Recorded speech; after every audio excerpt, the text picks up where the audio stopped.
ভাৰতীয় সেনাবাহিনী তেৰকাত চিমেণ্টত ২৪ বছৰ সেৱা আগবঢ়াই অৱসৰ গ্ৰহণ কৰি স্বৰ্গীয়লৈ ঘূৰি অহা দেৱজিৎ চেতিয়ালৈ গাঁওবাসী ৰাইজৰ উষ্ম আদৰণি। লেহ লাডাখৰ পৰা আহি পুৱা নিজ গাঁৱত উপস্থিত হোৱাৰ লগে লগে গায়ন বায়ন ঢোল ডগৰে ফুলাম গামোচা চেলেং চাদৰ পিন্ধাই অৰ্ধ শতাধিকলোকে স্বৰ্গীয়লৈ আদৰি আনি দেৱজিৎ চেতিয়াক কাষত পাই আনন্দত আত্মহাৰা হৈ পৰে। অৱসৰপ্ৰাপ্ত সেনা জোৱান দেৱজিৎ চেতিয়াই ঘৰত উপস্থিত হৈ পত্নী কন্যা পুত্ৰসহ ৰাইজৰ আশীৰ্বাদ লয়।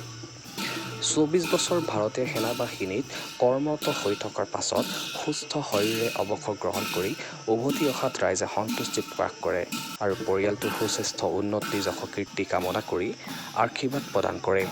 এই আনন্দমুখৰ পৰিৱেশৰ মাজতেই দেৱজিৎ চেতিয়াৰ ঘৰত এটি প্ৰীতিভোজৰো আয়োজন কৰে।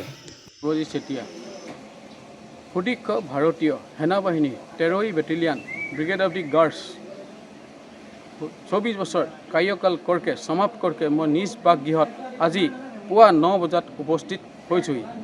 এই উপস্থিত মোৰ ডিমৰ ৰাইচাই বাসিন্দা নামঘৰীয়া সকলোৱে মিলি মোক যিটো উষ্ম আদৰণি জনালে, এই উষ্ম আদৰণিক মই চিৰকৃতজ্ঞ হৈ থাকিম আৰু সমাজ সেৱক হিচাপে জীৱনভৰ আপোনালোকৰ ওচৰত শৰণাপন্ন হৈ থাকিম।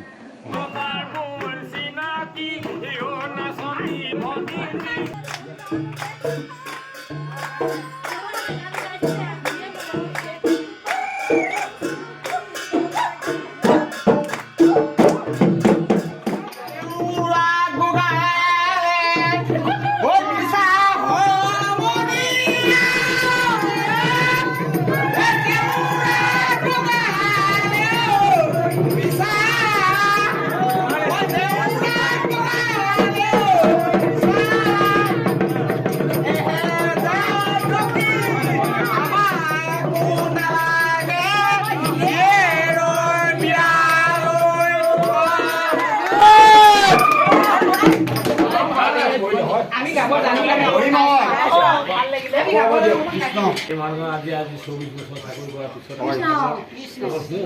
উপস্থিত হৈছেহি বোলে ৰাজবোধে ৰজা জ্ঞাতিবোধে গংগা ভকত বুলিলে সাক্ষাতে ঈশ্বৰ আমি সোঁহৰি আজি আমাৰ উপস্থিত হোৱাৰ কাৰণে আমি বহুত আনন্দ তেখেতৰ আমি ধন্য মানিলোঁ আৰু তেখেতৰো যাতে আমাৰ ৰাইজৰ প্ৰতি ভৱিষ্যতলৈ অন্ততঃ সেৱা সন্মানৰ জৰিয়তে চকু ৰাখে তাকো কামনা কৰিছে বোলে কামনাবিলাক কৃষ্ণ কামনা কৃষ্ণ কিবা কৰোঁ।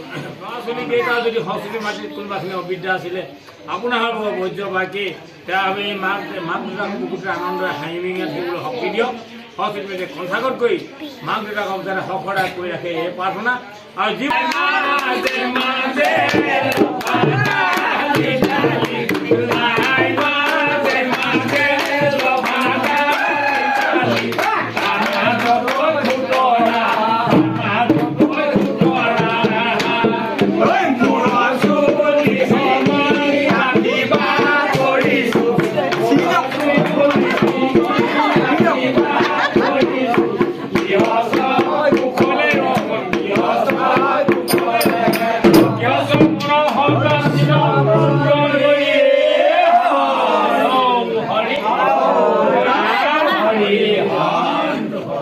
হৈছে আৰু দেই।